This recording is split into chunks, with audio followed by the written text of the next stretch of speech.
Hey friends, how you all doing? The weekend has arrived and I hope you all have a fantastic time.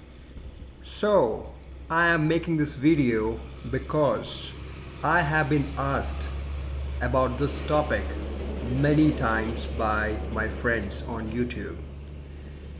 The topic is if someone is a student who is 18 or 19 years old, should they be buying the 200 series of the KTM motorbikes or the 390 series?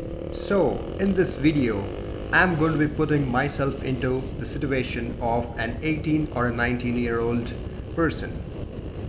If, hypothetically, I were a student who needed a motorbike to commute to his college, his university on everyday basis, and if I would be riding my motorbike primarily in city traffic, and we all know how the urban traffic is. Most of the cities, it could be Hyderabad, it could be Bangalore, it could be Mumbai, Delhi. Well, we do have a lot of city traffic, and most of the time we are not really doing more than 30 or 40 kilometers an hour, and sometimes even slower. So, in this kind of a situation where me being a student, not having a full time job, and having to commute to my college on everyday basis and doing about 50 kilometers of riding, in that case, I would not be buying either the KTM Duke 390 or the RC 390. I would only buy the 200 series. That could be the KTM Duke 200, which I would say is the best bet for daily commute. Or if I like the sport kind of looks, then I would buy the RC 200. Now, you would ask me why. Why not a 390 and why only a 200 for a student who does a lot of daily commute? And yes, I have thought about a few very valid points. Point number one, the fuel efficiency. Now, just imagine if I would be riding in bumper to bumper traffic, would not be doing more than 30 or 40 kilometers an hour speed. Then, what sense does it make in me burning twice the amount of fuel on riding a 390 series compared to a 200? Personally, with my experience in bumper to bumper traffic, the KTM Duke 390 does not get me more than about 22 or 23 kilometers every liter of fuel. And if I were riding a 200 series KTM, then I would be easily getting about 35 to 40 kilometers a liter or even more.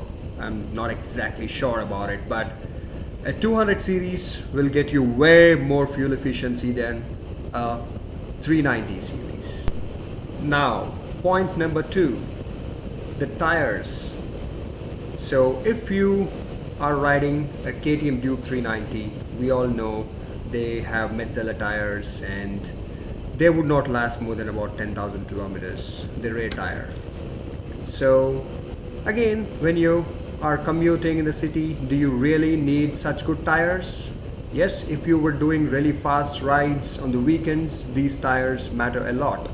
However, for a student to commute to university in urban traffic, I don't think you need great tires. Regular MRF tires would do, and those are the tires that you have on the KTM Duke 200 series.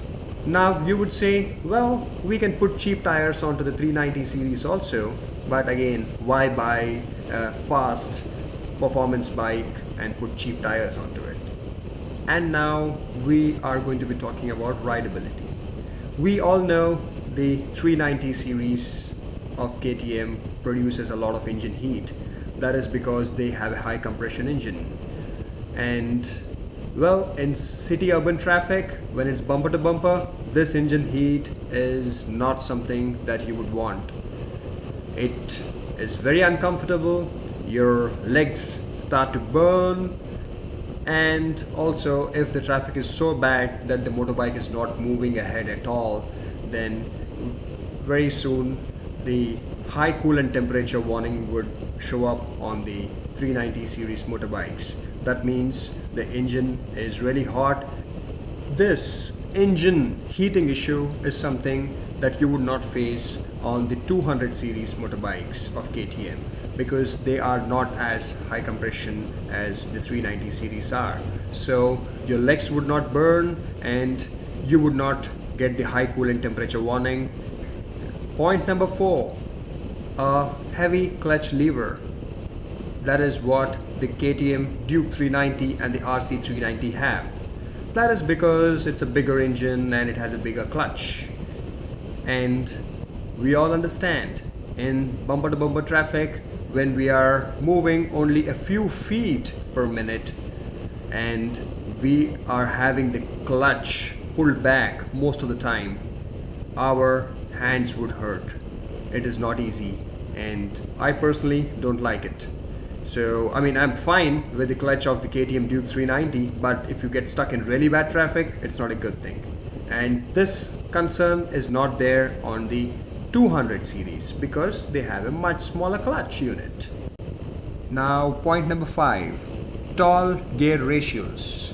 That is what we have on the 390 series, because it's a performance kind of a motorbike, and this motorbike can do about 55 kilometers an hour in the first gear, about 80 or even more kilometers an hour in the second gear, and it is designed with tall gear ratios.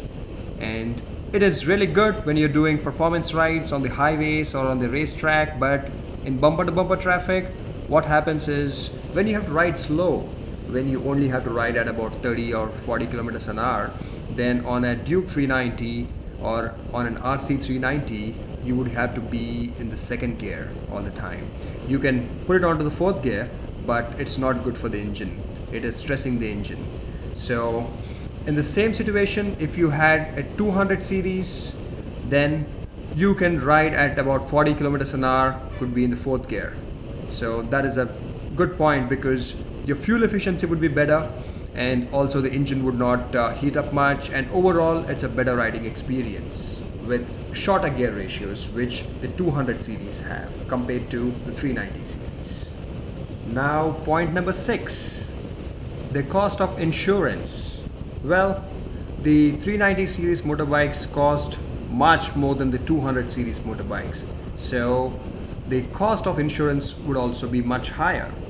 And for a student who does not have a full-time job, who is getting an allowance from the parents, it would not be easy for them to pay that extra insurance premium every year for the 390 series motorbikes compared to the 200 series motorbikes.